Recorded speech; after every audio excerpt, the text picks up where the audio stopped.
Sometimes the most terrifying monster isn't hiding under your bed. It's the one you become when you close your eyes. I know what it's like to lose control. That moment when reality blurs and you're not sure if you're awake or still dreaming. But what happens when you wake up and the nightmare is real? When your hands are stained with something you can't remember doing? This is the story of Michael Chen, a devoted father of two, a high school teacher loved by his students, a man with no history of violence, no criminal record, not even a parking ticket. On the night of April 14, 2019, in the quiet suburb of Millbrook, Connecticut, Michael went to bed next to his wife of 12 years, Sarah. By morning, she would be dead, and he would have no memory of why. But this isn't just a story about one man's tragedy. It's about the dozens of cases where the impossible became real, where people killed while their minds were somewhere else entirely, where the question isn't just who committed the crime, but whether anyone committed it at all. This is about the border between consciousness and the void, the place where we lose ourselves every single night and pray we come back whole. And it's about Sarah Chen, who deserved so much more than to become a question mark in the annals of forensic history. Sarah Chen wasn't just a name in a police report. She was the woman who brought homemade cookies to every PTA meeting, even though no one asked her to, who learned conversational Mandarin on YouTube just so she could talk to Michael's grandmother in her native language, who kept a journal filled with pressed flowers and terrible poetry that she never showed anyone except her sister. Every Sunday morning, Sarah would wake up at 6 to watch the sunrise from their back porch, coffee in hand, still in her pajamas. Michael would join her sometimes, half asleep, and she'd lean her head on his shoulder without saying a word. Those were her favorite moments.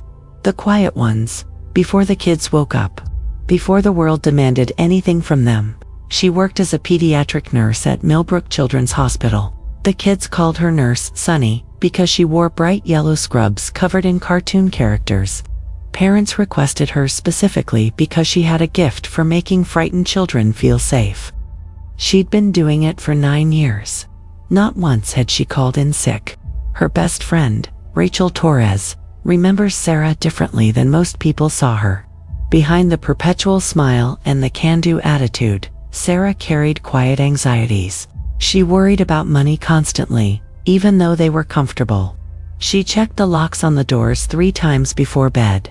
She had nightmares about losing her children that would wake her up gasping, but she never told Michael about the nightmares.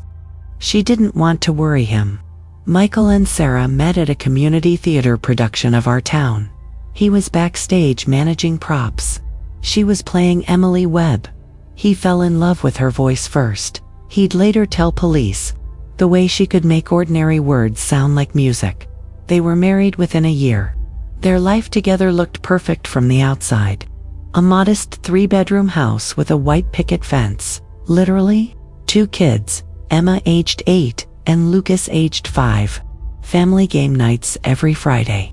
Annual camping trips to Lake Champlain where Michael would burn the marshmallows and Sarah would laugh until she cried. But there were cracks no one saw. Michael had been struggling with insomnia for months. He'd wake up in strange places in the house, disoriented, with no memory of how he got there. The family doctor prescribed sleep medication and told him it was stress. Teaching high school history during a pandemic was taking its toll on everyone. What the doctor didn't know, what Michael didn't tell him, was that the episodes were getting worse. He'd found himself standing in the garage at 3 in the morning, holding a hammer, with no idea why. He'd woken up in the backyard, barefoot, his feet muddy and cut. Sarah knew. Of course she knew. She'd started sleeping lighter, one ear always listening for the sound of Michael getting out of bed. She'd guide him back gently, whispering that everything was okay, that he was safe. She never told Rachel about that either. She was protecting him, the way she protected everyone. The last text message Sarah ever sent was to her sister at 9:47 p.m. on April 14th. It said simply, "Love you. Talk tomorrow." At 10:15 p.m., she checked on the kids. Lucas had kicked off his blankets again. She tucked him back in and kissed his forehead. Emma was reading under the covers with a flashlight. Sarah pretended not to notice and turned off the hallway light. At 10:30 p.m., she brushed her teeth, put on the oversized college t-shirt she always slept in, set her phone on the nightstand to charge. Michael was already in bed, reading a book about the Civil War. She climbed in next to him, and he put the book down. They talked about ordinary things, Emma's upcoming spelling bee, the weird noise the refrigerator was making, whether they should finally replace the living room couch. He doesn't remember what time they turned off the lights, but he remembers her voice in the darkness, sleepy and warm. "Good night, love." Those were the last words Sarah Chen ever spoke. And somewhere in the hours that followed, in the space between sleep and consciousness, something went terribly, irreversibly wrong. At 6:23 a.m., a neighbor heard screaming. Not the kind of scream that comes from a stubbed toe or a spider in the bathtub. The kind that makes your blood freeze. The kind that sounds like the world ending. Michael Chen called 911 at 6:24 a.m. The recording would later be played in court, and even the hardened detectives had to leave the room. His voice was raw, barely human. He was hyperventilating so hard the operator struggled to understand him. "My wife, oh God, Sarah, there's so much blood. I don't know what happened. I don't know what happened." The operator tried to keep him calm, tried to get him to check for a pulse, but Michael couldn't form coherent sentences anymore. He just kept repeating the same words over and over. "I don't remember. I don't remember." Police arrived at 6:29 a.m. Officer Jennifer Walsh was first on scene. She'd been with the Millbrook PD for 7 years and had seen her share of domestic disturbances. But nothing prepared her for what she found in the master bedroom of 447 Maple Street. Sarah Chen was on the bedroom floor. The medical examiner would later determine she'd been struck repeatedly with a blunt object. The weapon was never found, but the autopsy suggested something heavy, possibly metal. She'd been dead for at least 2 hours before Michael made the call. Michael was sitting on the edge of the bed, barefoot, wearing only pajama pants. His hands, his chest, his face, all covered in blood. He was rocking back and forth, staring at nothing. Officer Walsh asked him to stand up. He complied immediately, mechanically, like a sleepwalker following commands.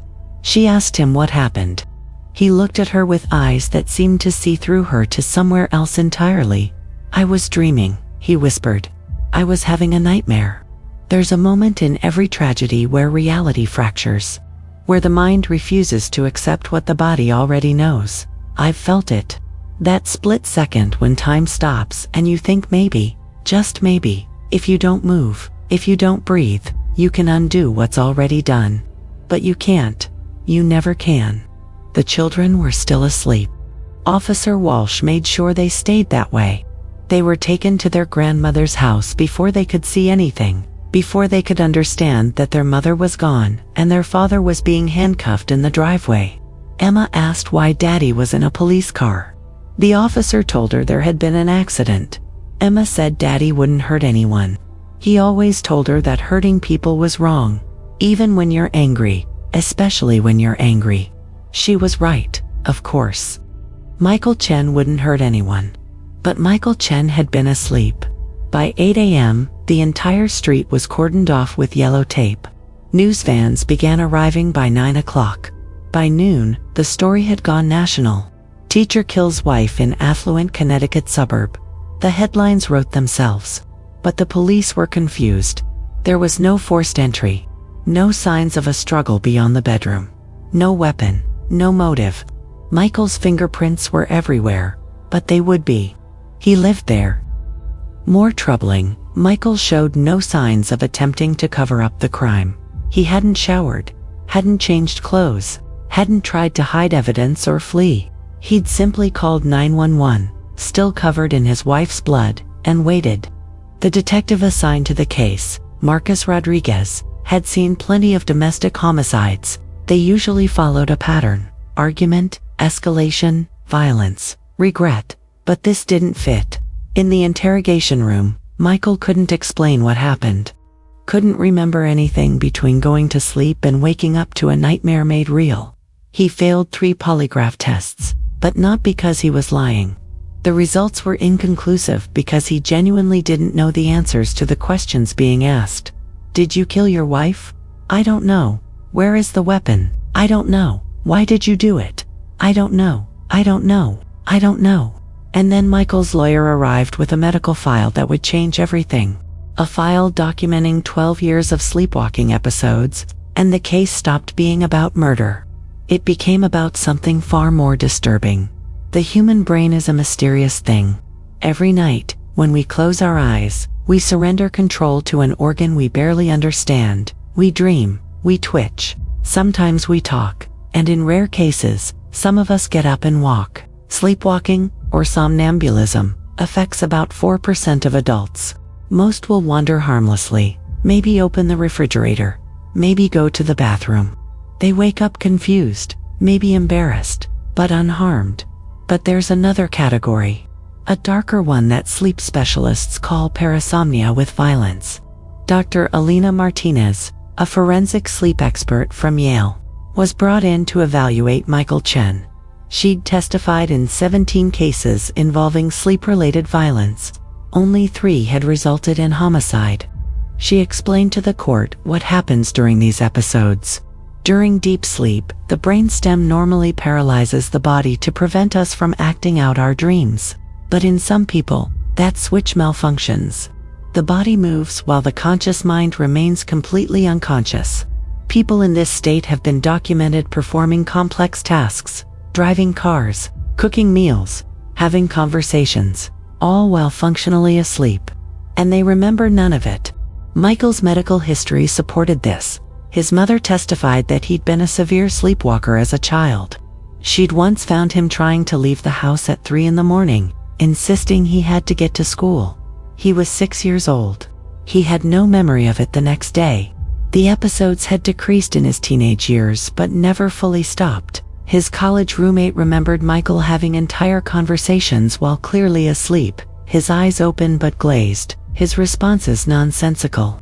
Sarah's sister, Jennifer, testified through tears.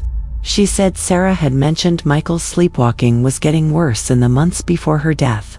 He'd become agitated during episodes, sometimes aggressive, though never violent. Sarah had been worried but hopeful that the new medication would help. The medication that became crucial. Michael had been prescribed Ambien 3 weeks before Sarah's death.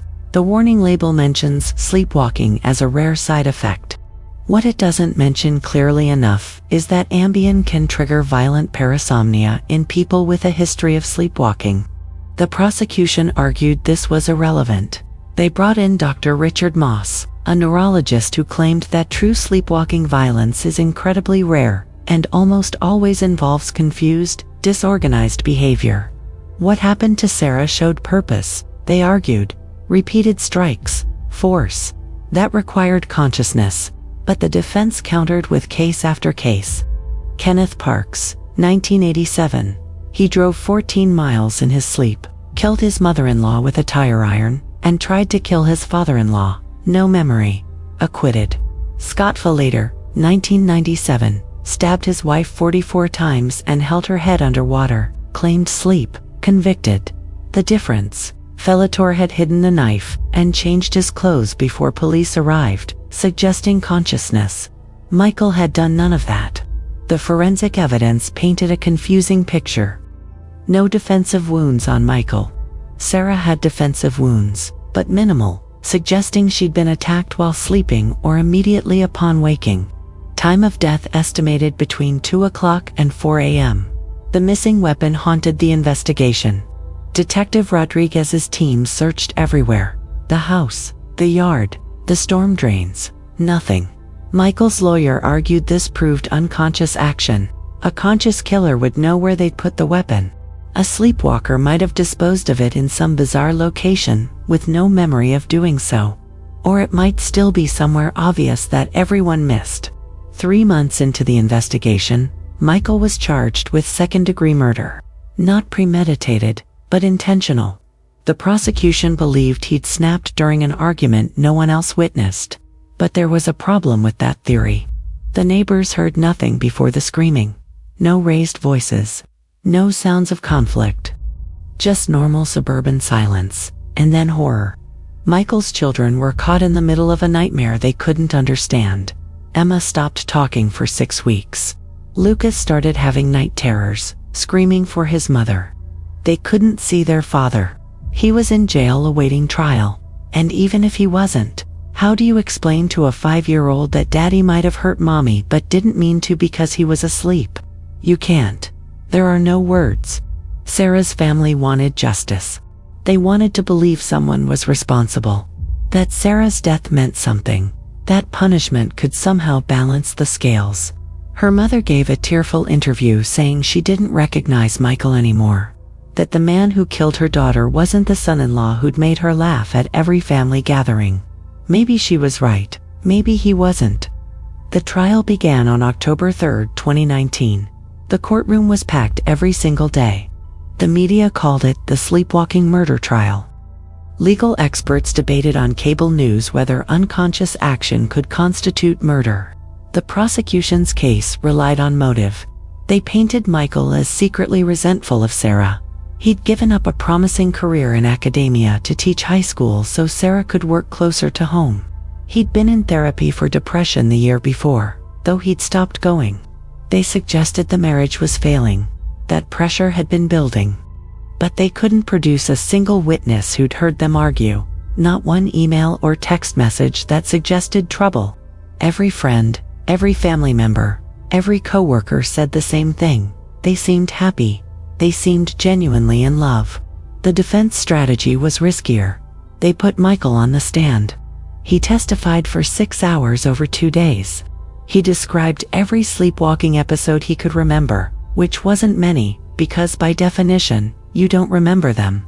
He talked about the night Sarah died, how they'd gone to bed normally, how he'd been so tired lately, how he'd taken his medication and kissed his wife goodnight, and then nothing.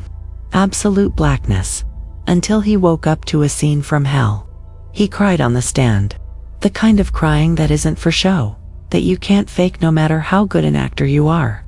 He said he wished he'd died instead of Sarah.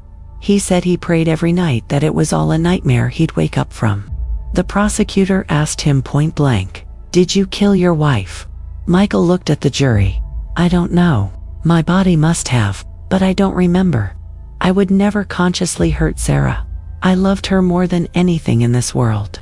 But if I did this while I was asleep, then yes, I killed her. And I'll have to live with that forever." There were gasps in the courtroom. His own lawyer looked concerned. You're never supposed to admit anything in court. But maybe Michael was past caring about strategy, past caring about winning.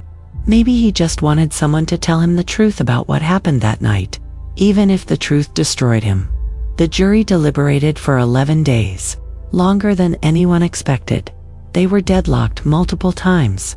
Some believed the sleepwalking defense. Others thought it was too convenient. How do you prove someone was unconscious? How do you prove a negative? But here's what kept gnawing at me throughout all of this. Whether Michael was conscious or not, Sarah is still dead. Emma and Lucas still lost their mother.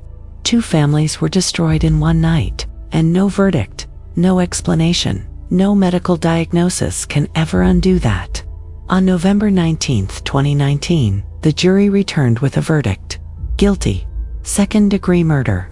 The courtroom erupted. Michael collapsed. His lawyer immediately announced an appeal. Sarah's mother sobbed, though whether from relief or continued anguish, no one could tell. But this wasn't the revelation, not the real one. Because 2 weeks after the verdict, something happened that most people never heard about.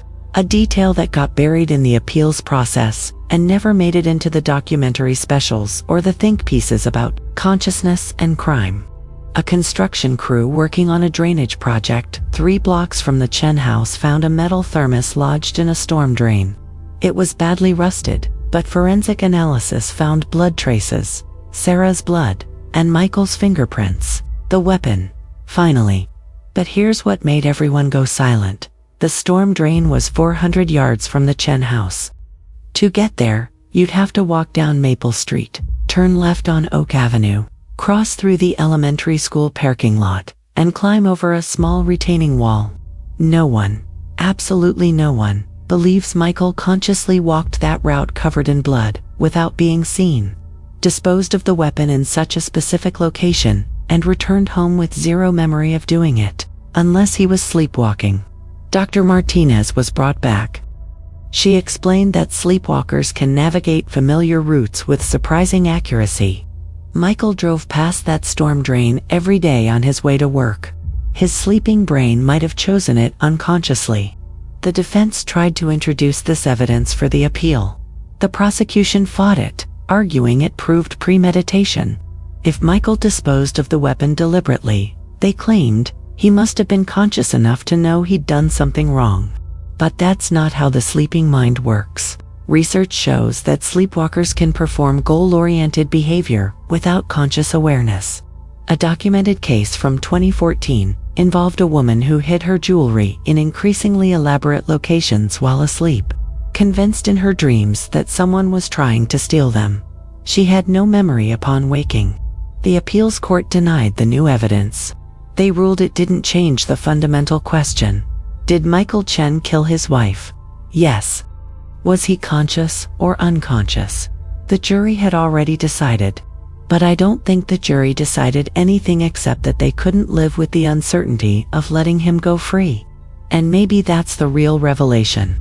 Not about Michael or Sarah or what happened that terrible night, but about us.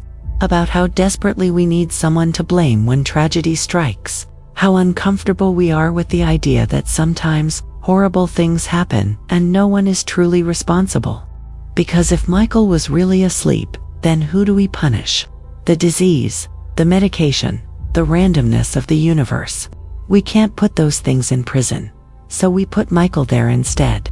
I've spent months thinking about this case, reading transcripts, talking to sleep experts, trying to understand how consciousness works, where it goes when we sleep, whether the person who commits a crime while unconscious is the same person who wakes up to the consequences. And I keep coming back to one thing. Sarah Chen didn't care about legal philosophy or medical definitions. She just wanted to wake up the next morning. She wanted to make breakfast for her kids and go to work and check on Emma's spelling test and maybe, that evening, sit on the porch with Michael and watch another sunset. She wanted to live, and whether Michael was awake or asleep when he took that from her, she's still gone. The children still lost their mother. The world lost a woman who made it measurably better just by existing in it. Michael Chen is currently serving 15 years to life at Osborne Correctional Institution. He's been a model prisoner. He takes medication that suppresses REM sleep almost entirely.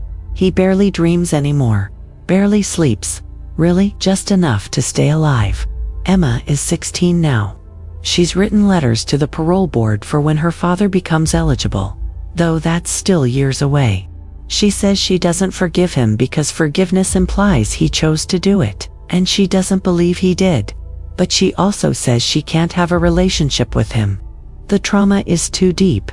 Lucas doesn't remember his mother. Not really. Just fragments. The smell of her perfume. The sound of her laugh. He's in therapy. He will be for life. Sarah's mother died 2 years after the trial. Heart attack, but everyone knew it was grief. You can die of a broken heart. Medicine calls it Takotsubo cardiomyopathy. I call it love with nowhere left to go. The case changed laws in 3 states. Ambien now carries a black box warning about parasomnia violence. Sleep clinics screen more carefully for patients with sleepwalking histories. It's not much, but maybe it will save someone. Maybe someone else's Sarah will wake up tomorrow morning. That's the only revelation that matters. In the end, not guilt or innocence, consciousness or unconsciousness. Just the unbearable fact that some mornings, some people don't wake up at all, and everyone left behind has to figure out how to keep breathing in a world that suddenly makes no sense. Michael Chen may not have chosen to kill his wife, but she's still dead, and that truth doesn't care about anyone's intentions. The legal system isn't designed for cases like this. It's built on the assumption of conscious action. You choose to break the law, and therefore you face consequences. But what happens when choice is removed from the equation entirely? The Chen case sparked fierce debate in legal circles. Some argued for a new category of involuntary manslaughter specifically for parasomnia-related deaths. Others insisted that any loosening of standards would open the floodgates for fake sleep defenses. Dr. Martinez testified before a congressional committee in 2021. She proposed mandatory sleep studies for anyone with a documented history of violent parasomnia. If you know you're dangerous when unconscious, she argued, you have a responsibility to take precautions. Lock your bedroom door from the inside. Remove weapons from the house. Sleep in a separate room from loved ones. Michael hadn't done any of those things. He'd been worried, but not worried enough. Or maybe he just couldn't imagine he was capable of this. None of us can, until we are. Sarah's sister Jennifer started a foundation in Sarah's name. It provides funding for sleep disorder research and support for families affected by parasomnia violence. The work keeps her going, she says, gives Sarah's death some kind of purpose. But she also says she lies awake at night sometimes, wondering if Sarah was scared in those final moments. If she woke up and recognized Michael's face, if she understood what was happening, or if it was all too fast, too confused. Jennifer hopes it was fast. That's the best she can hope for now. The medical community has become more cautious about prescribing sleep medications to patients with parasomnia histories. Studies are underway to understand why some people's brains fail to maintain the paralysis barrier during sleep. There's talk of genetic markers, of screening tools, of early intervention. But none of it brings Sarah back. Michael will likely be released in 8 more years if he maintains good behavior. He'll be 53 years old. His children will be adults. His wife will have been dead for over a decade. And he'll walk out into a world that doesn't know what to do with him. Is he a victim, a villain, both? Neither. The law says he's a criminal. But the law isn't always right. Sometimes it's just the best answer. We have 2 questions that don't have good answers. I think about Michael sometimes when I turn off the lights at night. About how trust is the most fragile thing in the world. How we sleep next to the people we love and trust them completely, unconsciously, with our lives. Sarah trusted Michael. She tucked him back into bed when he wandered. She stayed by his side even when the sleepwalking got worse. She loved him enough to be vulnerable, and that vulnerability killed her. Not because Michael was evil, not because he didn't love her back, but because the human brain is fallible and mysterious, and sometimes, rarely, catastrophically broken. The Chen case doesn't have a satisfying ending because it can't. There is no version of this story where everyone gets what they deserve, where justice feels complete, where anyone walks away feeling like the world makes sense again. Some tragedies are just that. Tragedies, no villains, no heroes, just people trying their best and failing in the worst possible way. Michael Chen will carry Sarah's death with him forever. Whether he's in prison or out. Whether he remembers that night or doesn't. The weight of it will never lift. And maybe that's the truest punishment of all. Every time we tell a story like this, we're trying to make sense of the senseless. Trying to find patterns in chaos. Trying to believe that if we just understand enough, gather enough facts, analyze enough data, we can prevent the next tragedy. But some things can't be prevented. Some nightmares can't be woken from. Some losses can't be prepared for. What we can do is remember. We can say Sarah Chen's name and remember that she was more than a victim. She was a mother who read bedtime stories in funny voices. A nurse who made scared children feel safe. A woman who watched sunrises and wrote terrible poetry and loved her family with her whole heart. We can remember that Michael Chen was more than a defendant. He was a teacher who stayed late to help struggling students. A father who built blanket forts. A husband who fell asleep every night next to the woman he loved, never imagining he'd become her nightmare. And we can acknowledge that sometimes the scariest monster isn't the one hiding in the dark. It's the one inside us all. The part of ourselves we can't control. The unconscious mind that takes over when we close our eyes.